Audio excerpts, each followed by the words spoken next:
You're watching Infinity Tech. Let's fix Facebook search by posts not showing results. First, refresh the Facebook app or web page. Check your internet connection and switch between Wi-Fi and mobile data. Update the Facebook app from your app store to the latest version. Clear your browser's cache and cookies if you're on a computer. On the Facebook app, go to your phone's settings, find Facebook, and clear the app cache on Android or offload the app on iPhone. Check your Facebook privacy settings. Go to Facebook settings and privacy, then settings. Click privacy and review who can see your future posts and limit who can see past posts if these are restricted.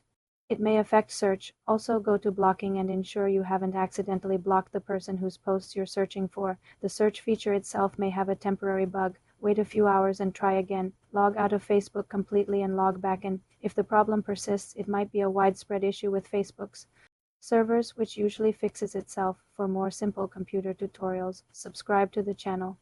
You're watching Infinity Tech. Let's enable crossfade on Apple Music to blend your songs together smoothly. First, open the Apple Music app on your iPhone. Tap on your profile picture in the top right corner to access your account settings. From the menu, select Settings. Inside the Settings menu, look for the option labeled Audio.